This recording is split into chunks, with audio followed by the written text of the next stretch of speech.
जय श्रीमन नारायण। ए पर जे टिप्पणी हम करे जा रहल बा रामानुजदास श्रीमान गट्टू वेणुगोपाल स्वामी जी के द्वारा दिहल गयल बा। अध्याय 11 विश्व रूप संदर्शन योग श्लोक 3। एवमेतत् यथा आत्थ त्वम् आत्मानं परमेश्वर द्रष्टुम् इच्छामि ते रूपम् ऐश्वरं पुरुषोत्तमा। ओम। गीताचार्य श्री कृष्ण परमात्मा अर्जुन समेत हमनी सबके विश्व रूप संदर्शन योग से कह रहे बाड़ी। ऊ क्रम में अर्जुन कह रहे बाड़े कि हे कृष्णा, हे परमेश्वर, हम मानत बानी और स्वीकार करत बानी कि रौरा आपन बारे में जौन कुछ कहले बानी ऊ सत्य बा। हे परमात्मा, हम राउर अतुलनीय सर्वशक्तिमान भव्य दिव्य ब्रह्मांडी रूप देखल चाहत बानी।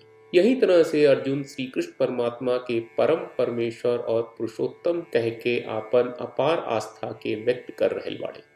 परमेश्वर के मतलब होला सर्वोच्च संप्रभु भगवान, बाकी सब देवता के परम स्वामी, और पुरुषोत्तम के मतलब होला सबसे ऊंचा और अत्यंत अद्वितीय। आई हमनी के भी अर्जुन के स्थान पर होके श्री कृष्ण परमात्मा के विश्व स्वरूप के उनकी दिव्य पारलौकिक शक्तियों जैसे शासन, रक्षा, सृजन, संरक्षण, पोषण और नाश करे की अभिव्यक्ति के देखे के इच्छा करी जा। श्री कृष्ण परमात्मा श्रीमन नारायण के समर्पण करत घरी आपन जीवन के सार्थक बनावे की कोशिश करत घरी अर्जुन के वचन के श्लोक के रूप में दोहरावे की कोशिश करी जा। एवमेतत् यथा आत्थ त्वम् आत्मानं परमेश्वर द्रष्टुमिच्छामि ते रूपम् ऐश्वरं पुरुषोत्तमा। श्रीमद् भगवत गीता का पूरा सार श्री कृष्ण परमात्मा ने अध्याय 18वें के श्लोक 65 से 70 में 8 काम करे खातिर दिले बाड़े। श्री कृष्ण कहले, हम ओ लोगन से प्रेम करनी जो लोग इन 8 बातन के मान तारे।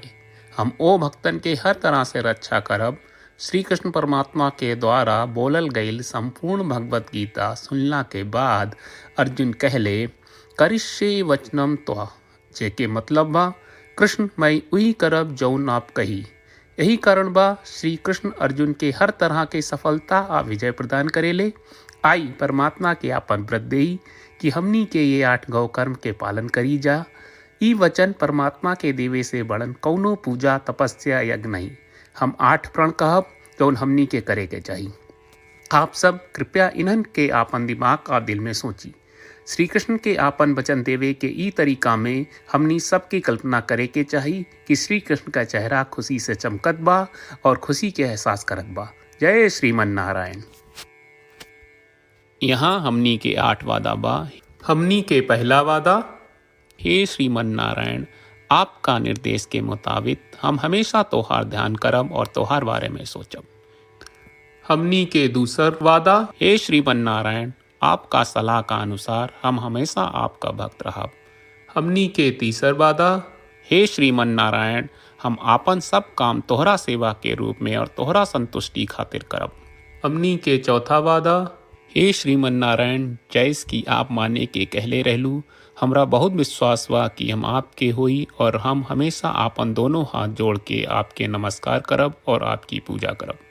हमनी के पांचवा वादा, हे श्रीमन नारायण, हमरा के तोरा बात माम एकम शरणम ब्रज 1866 याद कहले, जहाँ आप हमरा के आपन का अर्पित करे का कहा।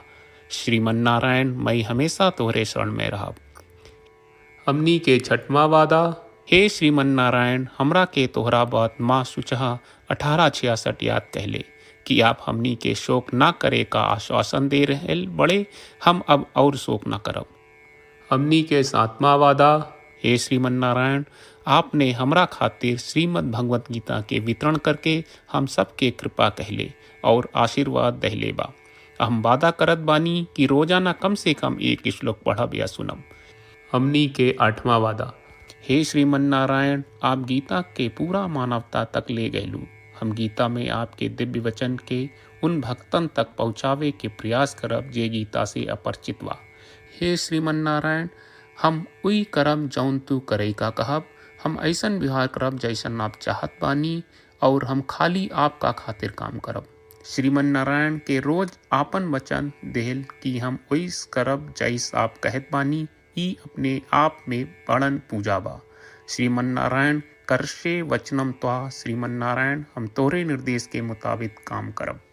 सर्वम श्री कृष्ण अर्पणम अस्तु। जय श्रीमन नारायण। एवमेतत् यथा आत्थ त्वम् आत्मानं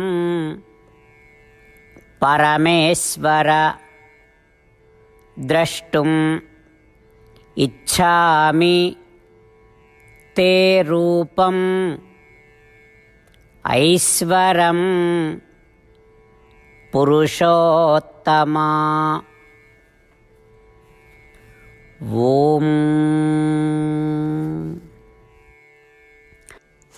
एवमेतत् यथा आत्थत्वम् आत्मानं परमेश्वर द्रष्टुमिच्छामि ते रूपम् ऐश्वरं पुरुषोत्तमा।